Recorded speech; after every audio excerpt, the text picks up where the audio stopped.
Assalamualaikum warahmatullahi wabarakatuh. Saya Farhana Fatihaya dan di sini saya akan menjelaskan tentang hukum Bernoulli. Hukum Bernoulli menyatakan bahwa jumlah dari tekanan serta energi kinetik dan energi potensial tiap volume yang berada di setiap titik aliran fluida adalah sama. Hukum Bernoulli dicetuskan oleh Daniel Bernoulli. Daniel Bernoulli lahir di keluarga yang sudah lama berkecimpung di bidang matematika. Pada awalnya, ayahnya menginginkan Daniel untuk menjadi pedagang atau bekerja di bidang bisnis. Alhasil, Bernoulli menempuh pendidikan filosofi dan logika pada usia 13 tahun. Kemudian, lulus pendidikan sarjana pada tahun 1715 dan berhasil meraih gelar master pada tahun 1716. Pada tahun 1718 hingga 1720, Bernoulli harus kembali menempuh pendidikan dokter pada tingkat sarjana dan doktor. Padahal, pada titik itu, Bernoulli ingin mempelajari matematika, tetapi Johann, ayah Bernoulli, tetap tidak setuju. Johann sepakat untuk sebatas mengajari Bernoulli tentang matematika dan fisika lanjutan secara pribadi. Pada tahun 1738, Bernoulli berhasil mempublikasikan hasil penelitiannya terkait dengan fluida mekanis dalam sebuah tulisan berjudul Hidrodinamika. Di dalam tulisannya tersebut, Bernoulli menjelaskan mengenai dasar teori kinetik gas dan hubungannya dengan hukum Boyle, serta bekerja sama dengan Euler untuk pengembangan persamaan Euler-Bernoulli. Ia menerapkan gagasan konservasi energi ke dalam fluida yang bergerak berdasarkan gagasan awal yang pernah ia pelajari dari Johann dulu.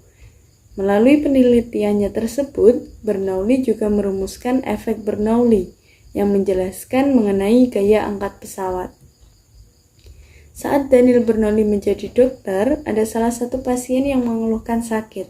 Ternyata pasien tersebut mengalami penyumbatan pada tekanan darah. Berbekal keahliannya dalam matematika, Daniel Bernoulli menemukan cara mengukur tekanan darah. Disitulah awal mula teori hidrodinamika yang terkenal itu dimulai. Hingga akhirnya ia berkonsentrasi pada pembahasan aplikasi matematika dalam bidang fisika mengenai aliran zat cair dan gas, atau biasa disebut dengan mekanika fluida. Munculnya persamaan Bernoulli didapat dari keseimbangan energi mekanik atau energi kinetik dan energi potensial bersamaan dengan adanya tekanan yang muncul, dan dirumuskan oleh Bernoulli menggunakan operasi dasar matematika. Tekanan ditambah energi kinetik ditambah energi potensial sama dengan konstan, sehingga dapat disimpulkan bahwa rumus hukum Bernoulli sebagai berikut. Tekanan 1 plus setengah rho V1 kuadrat plus rho GH1 sama dengan tekanan 2 plus setengah rho V2 kuadrat plus rho GH kuadrat, di mana P adalah tekanan, rho merupakan massa jenis, dan V kecepatan, dan H ketinggian. Hukum Bernoulli memiliki banyak sekali penerapan dalam kehidupan sehari-hari. Di sini saya akan menjelaskan 5 penerapan hukum Bernoulli. Yang pertama yaitu pada cerobong asap. Asap dari proses pembakaran akan memiliki temperatur yang tinggi, sehingga massa jenis udaranya menjadi kecil. Udara yang memiliki massa jenis yang kecil akan mudah untuk bergerak ke atas. Karena bagian dari cerobong asap berada di luar ruangan, maka angin akan meniup bagian atas cerobong asap tersebut, sehingga tekanan udara di sekitarnya menjadi lebih kecil. Dikarenakan di dalam ruangan tertutup tidak ada udara yang berhembus, maka tekanan udara di dalam ruangan tersebut besar. Oleh karena itu, asap akan tertekan keluar melalui cerobong asap. Yang kedua yaitu pada karburator kendaraan. Karburator berfungsi untuk mencampurkan bahan bakar dengan udara sehingga terbentuk partikel-partikel kecil bahan bakar. Pada karburator terdapat ruang venturi atau bagian yang menyempit.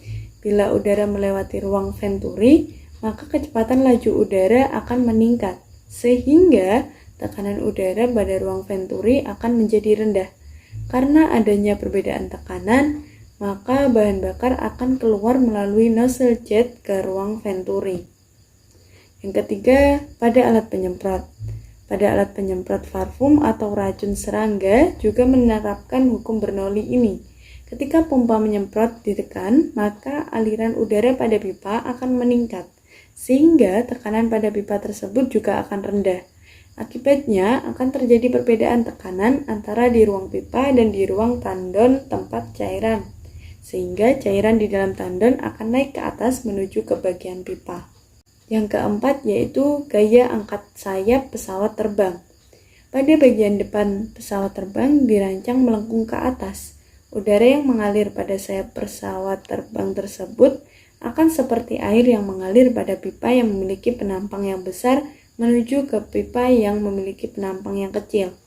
Hal tersebut akan membuat laju dari udara yang berada di atas pesawat menjadi lebih cepat, sehingga tekanan udara di bagian atas menjadi rendah.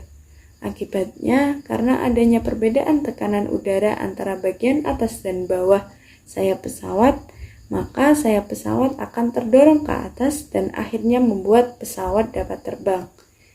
Yang terakhir yaitu saat kita mengendarai sepeda motor. Ketika kita mengendarai sepeda motor dalam keadaan ngebut, maka kecepatan udara di bagian depan dan samping tubuh besar. Sebaliknya, kecepatan di belakang tubuh tidak berubah menjadi tinggi. Alhasil, tekanan udara di belakang tubuh menjadi lebih besar daripada di depan. Nah, perbedaan tekanan udara inilah yang membuat udara mendorong baju kamu ke belakang sehingga menjadi menggembung. Dari contoh-contoh penerapan tersebut dapat disimpulkan bahwa tekanan berbanding terbalik dengan kecepatan. Sekian dari saya. Wassalamualaikum warahmatullahi wabarakatuh.